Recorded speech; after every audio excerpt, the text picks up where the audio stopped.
He was a shining light in everybody's life, and it didn't deserve to be dimmed like that. Yesterday, we introduced you to a Metro family grieving the loss of their son and brother in a deadly motorcycle crash. They believe stronger charges should be filed against the woman police say was intoxicated behind the wheel. Tonight, a closer look at the case, the charges that were filed, and why the accused driver is also being labeled a victim. WHO 13's investigative anchor Katie Kaplan reports. If she was not behind the wheel, my brother would still be here. That's what Matthew Rex Ringenberg's family believes. Well, that void will never be filled. The 40-year-old killed in a June 4th crash. Police say around 6:30 p.m., a car failed to yield at a stop sign, pulling into the path of Matthew's motorcycle. Officers say he was speeding near Southwest 9th and Lester Lane. Trees may have also blocked the driver's view. Had she been stopped at the stop sign and looked up the road, her line of sight would have been blocked by some trees. We also have evidence that she moved her car forward, stopped and looked, so she should have anticipated and seen the motorcycle. Court records allege 33-year-old Crystal Ivy was intoxicated, driving a 2012 Chevy Cruze on a restricted license without insurance. Investigators say 2 uninjured children were in the car and allege an open bottle of vodka was in her purse, along with a drug container in her back pocket. She allegedly told officers she'd been drinking earlier, but couldn't say how much. She had alcohol and pills, and we know that she had substances in her system. According to court documents, a blood draw detected multiple drugs, including methamphetamine, amphetamine, hydromorphone, and fentanyl. Ivy was seriously hurt and taken to Unity Point by ambulance. Matthew died at the scene. It was a gut punch. It was very difficult. It still is.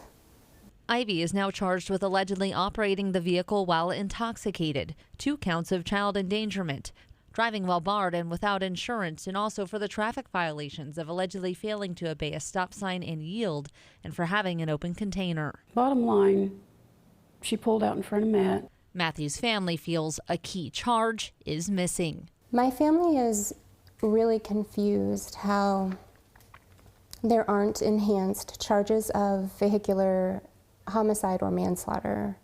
Defense attorney Tim Duffy disagrees. This accident, my opinion, not her fault. He says Crystal's also a victim. There's 2 deaths involved in this.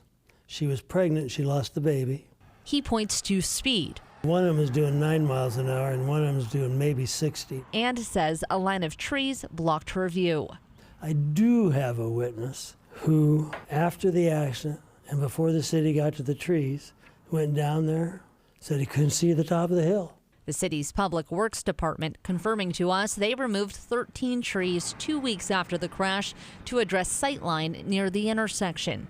And as far as her toxicology reports, I would pay attention at trial when they got the search warrant, when they drew it in relationship to when they first started drugging her because she was in so much pain. Documents show the blood draw took place around 10:30 p.m., roughly 4 hours after the crash.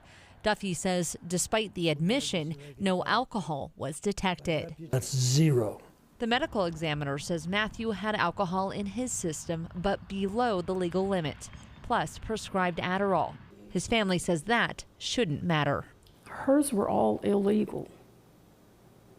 And why they compare Matt's to hers, it's apples and oranges. In an email, the Polk County Attorney's Office says the initial evidence did not support a vehicular homicide charge. They declined an interview due to the ongoing investigation and have handed the case to the Dallas County Attorney's Office due to a conflict of interest. We're told Ivy was previously a client of an unidentified attorney in that office when that attorney was in private practice. Spent 25 years as a bureau chief for the General Trial Bureau. Retired prosecutor turned Drake law professor Steve Foritano says this case comes down to one thing. The hardest part of this case is the causation. He says prosecutors must explore all the factors and prove beyond a reasonable doubt that intoxicated driving caused Matthew's death. The other factors that may have contributed obviously reduce the state's ability to do that. Police say Matthew was traveling at a high rate of speed. Witnesses said it was flying. What our investigators determined was it was going about 20 miles an hour over the posted speed limit. That, along with an obstructed view, points to factors on both sides. There's a lot that you can look at here because if any one of these things wasn't there, this may not have happened. Court records show Ivy has a long history of traffic violations and several prior drug-related convictions, which have resulted in more than a dozen arrests, mostly for failing to show up to court dates. But those details will have limited relevance in this case and would most likely only factor in at sentencing. The judge can look at any factor affecting the defendant's life, and they want to try and make sure that they get the right sentence, both in terms of punishment, but also in terms of rehabilitation.